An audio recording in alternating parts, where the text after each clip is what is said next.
मुंबई की एक रात अचानक खामोश हो गई थी। समंदर की लहरें भी जैसे धीरे चल रही थीं। सह्याद्री गेस्ट हाउस के बाहर पुलिस की गाड़ियां बिना सायरन के खड़ी थीं और अंदर एक कमरे में बैठे अफसरों के चेहरों पर पसीना था। तभी एक अधिकारी ने एक फाइल टेबल पर खोली। फाइल के ऊपर सिर्फ एक नाम लिखा था, बाला साहेब ठाकरे। ये पढ़ते ही कमरे में सन्नाटा टूटता है। खबर पक्की है, एक सीनियर अधिकारी ने चिल्लाते हुए कहा। हाँ सर, सुपारी दी जा चुकी है। और उस एक वाक्य ने पूरे कमरे की हवा बदल दी। यह कोई आम धमकी नहीं थी, बल्कि यह उस इंसान को मारने की साजिश थी जिसका नाम सुनकर मुंबई खुद सीधी खड़ी हो जाती थी। बाला साहेब ठाकरे, जिनके सामने मंत्री भी बोलने से पहले शब्द तौलते थे, जिनकी एक आवाज पर सड़कें भर जाती थीं और जिनकी नाराजगी सरकारें हिला देती थी। अगर उन पर हमला होता तो यह सिर्फ एक हत्या नहीं होती, बल्कि यह मुंबई के सीने पर सीधा वार होता। वक्त था 1993 के सांप्रदायिक दंगों के ठीक बाद का। शहर पहले ही जल रहा था। हर गली में डर था और हर चौराहे पर नफरत की राख थी। ऐसे में अगर बाला साहेब ठाकरे को कुछ हो जाता तो हालात हाथ से निकल जाते। आदेश साफ था,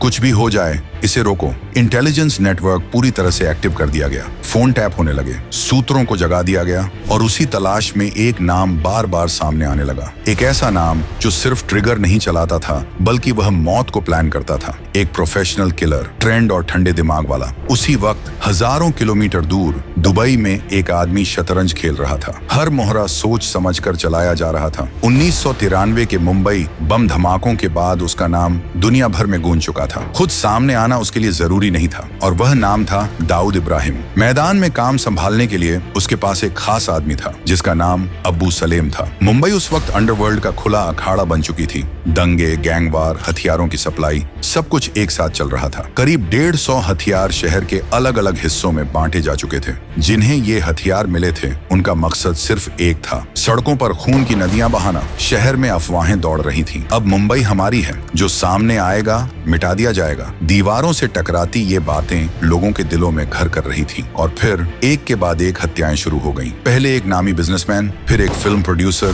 फिर चेंबूर का जाना पहचाना बिल्डर। दिन दहाड़े भीड़ के बीच और बिना किसी डर के उन्हें मार दिया जाता है। हर लाश के साथ शहर का हौसला टूटता जा रहा था। मुंबई पुलिस पर दबाव बढ़ता जा रहा था। सरकार सवाल पूछ रही थी, अखबार चीख रहे थे और पुलिस के पास वक्त खत्म हो रहा था। अब्बू सलेम का मकसद साफ था, जो भी रास्ते में आए उसे हटा दो, कोई समझौता नहीं। लेकिन इस बार सामने पुलिस थी और मैदान में उतारे जा चुके थे एनकाउंटर स्पेशलिस्ट्स। ये लोग वारंट नहीं देखते थे, ये सिर्फ खतरा देखते थे। शहर अब दो ताकतों के बीच फंस चुका था। एक तरफ अंडरवर्ल्ड और दूसरी तरफ थी कानून की आखिरी सीमा। सबसे बड़ा सवाल अब भी हवा में तैर रहा था कि क्या बाला साहेब ठाकरे पर मंडरा रहा खतरा वक्त रहते टल पाएगा, या मुंबई इतिहास के उस मोड़ पर खड़ी थी जहां से लौटना नामुमकिन था। क्योंकि जो होने वाला था वह सिर्फ एक क्राइम नहीं, बल्कि सत्ता, साजिश और सड़कों की सबसे खतरनाक जंग थी। और इस जंग का अंजाम आज भी मुंबई की फाइलों में खामोशी से दर्ज है। मुंबई उन दिनों हर सुबह एक नई लाश के साथ जागती थी। अखबार के पहले पन्ने पर नाम बदल जाते थे, लेकिन डर वही रहता था। शहर के अंधेरे हिस्सों में दो नाम खामोशी से घूम रहे थे, सलीम हड्डी और राजेश इग्वे। उन्हें ट्रिगर दबाने में हिचक नहीं होती थी और अंजाम सोचने की उन्हें फुर्सत नहीं थी। हर कत्ल के बाद सन्नाटा और गहरा हो जाता। लोग दरवाजा बंद करके भी खुद को सुरक्षित नहीं मानते थे। लेकिन ये सब तो बस शुरुआत थी। असली भूचाल की खबर एक रात मुंबई पुलिस तक पहुंची। एक इन्फॉर्मर हांफता हुआ अंदर लाया गया। उसकी आवाज कांप रही थी। सर, इस बार टारगेट कोई आम आदमी नहीं है। कमरे में बैठे अफसरों ने एक दूसरे की तरफ देखा। नाम बताओ, सीनियर अफसर ने कहा। कुछ सेकंड की चुप्पी के बाद जो नाम निकला, उसने पूरे महकमे की रीढ़ में सिहरन दौड़ा दी। बाला साहेब ठाकरे। एक पल को सबको लगा शायद सुना गलत है, लेकिन फिर सवाल उठा, उनके ही ऑफिस में? हाँ सर, पूरी रेकी हो चुकी है, एंट्री और एग्जिट तक तय है। अगर यह हमला हो जाता तो मुंबई सिर्फ दहशत में नहीं जाती, बल्कि मुंबई फट पड़ती। पुलिस के पास वक्त नहीं था, घंटे नहीं, बस कुछ मिनट थे। एनकाउंटर स्पेशलिस्ट्स को एक ही मिशन सौंप दिया गया, सिर्फ सुरक्षा, कुछ और नहीं।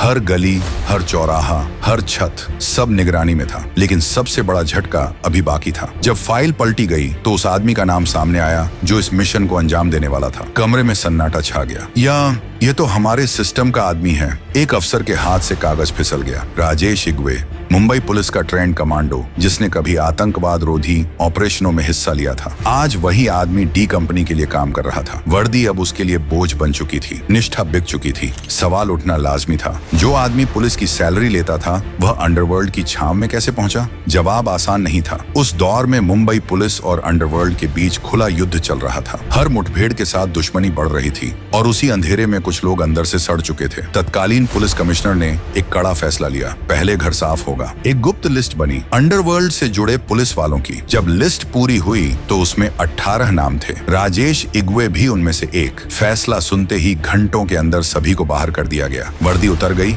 लेकिन इग्वे पर कोई असर नहीं पड़ा। अब छुपने की जरूरत नहीं थी। उसने कहा, अब मैं किसी थाने का आदमी नहीं बल्कि दाऊद भाई का बंदा हूँ। उसका यह दावा अंडरवर्ल्ड में गूंजने लगा। राजेश इग्वे कोई जन्मजात अपराधी नहीं था। साधारण परिवार से ताल्लुक रखता था, लेकिन उसके सपने बड़े थे। उसने मेहनत की, फोर्स ज्वाइन की, कमांडो ट्रेनिंग ली। शुरुआत में वह वही था जो सिस्टम चाहता है, लेकिन ड्यूटी की थकान ने उसे शराब तक पहुंचा दिया। पहले आदत, फिर लत, और यहीं से खेल पलट गया। कुछ लोग उसकी कमजोरी पहचान चुके थे। मुफ्त की बोतलें, झूठी दोस्ती, बस एक साइन चाहिए, आज चेकिंग मत करना। छोटी सी मदद है, लेकिन पहले इनकार होता और फिर समझौता, और धीरे धीरे वह उस दुनिया का हिस्सा बन गया जिससे लड़ने की उसने कसम खाई थी। उस वक्त मुंबई सिर्फ शहर नहीं बल्कि एक युद्ध भूमि थी। दाऊद, छोटा राजन, अरुण गवली, अमर नायक, हर कोई अपना इलाका चाहता था, और इसी आग में राजेश इग्वे जैसे लोग पूरी तरह जल चुके थे। अब सवाल यह नहीं था कि हमला होगा या नहीं, बल्कि सवाल यह था कि पुलिस वक्त रहते अपने ही आदमी को रोक पाएगी या नहीं,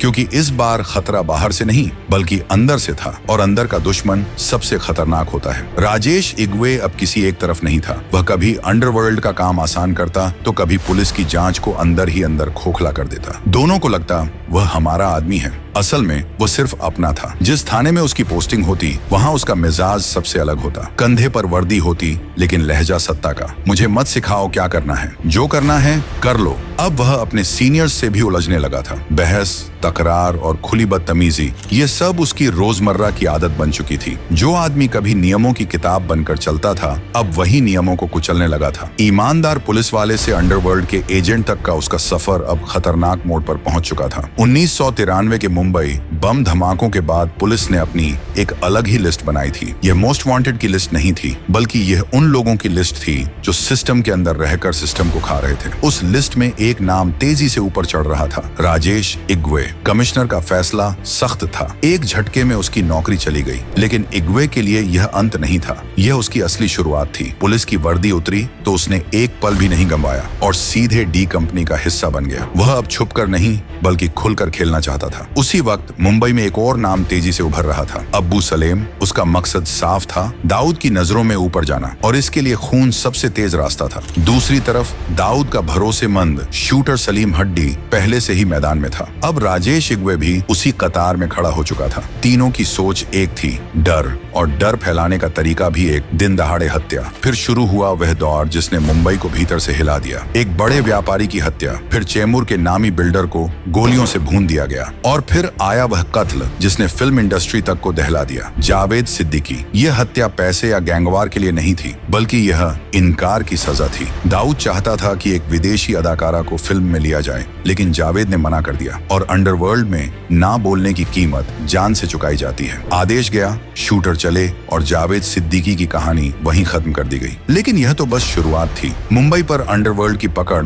हर दिन और मजबूत होती जा रही थी। पुलिस के लिए यह लड़ाई अब सिर्फ अपराध से नहीं बल्कि अपने ही अतीत से थी। 1995 तक एक नाम डर का पर्याय बन चुका था, राजेश इग्वे। उसका खौफ उसकी बंदूक से ज्यादा उसके दिमाग की वजह से था। वह पुलिस से 2 कदम आगे चलता था। वे मुझे पकड़ने निकलेंगे, मैं खुद वही खेल खेल चुका हूँ। उसे पता था पुलिस कैसे जाल बिछाती है, कहाँ चूक करती है, किस सबूत पर भरोसा करती है। वह जानता था कि अपराध के बाद सबूत कैसे मिटाए जाते हैं, पूछताछ से कैसे बचा जाता है, और कैसे हर बार पुलिस को गलत दिशा में मोड़ा जाता है। अब वह सिर्फ अपराधी नहीं था, बल्कि वह मुंबई पुलिस का सबसे बड़ा सिरदर्द था। और इसी बीच 1993 के बाद का अंडरवर्ल्ड दो हिस्सों में टूट चुका था। ये अब सिर्फ गैंगवार नहीं थी, ये पहचान की लड़ाई बन चुकी थी। धर्म की आड़ में नफरत की आग फैल चुकी थी। एक तरफ एक खेमा था तो दूसरी तरफ दूसरा, और बीच में हर रोज मरते बेगुनाह लोग। मुंबई अब सिर्फ शहर नहीं थी, बल्कि यह एक जंग का मैदान थी। और इस जंग में सबसे खतरनाक हथियार कोई बंदूक नहीं,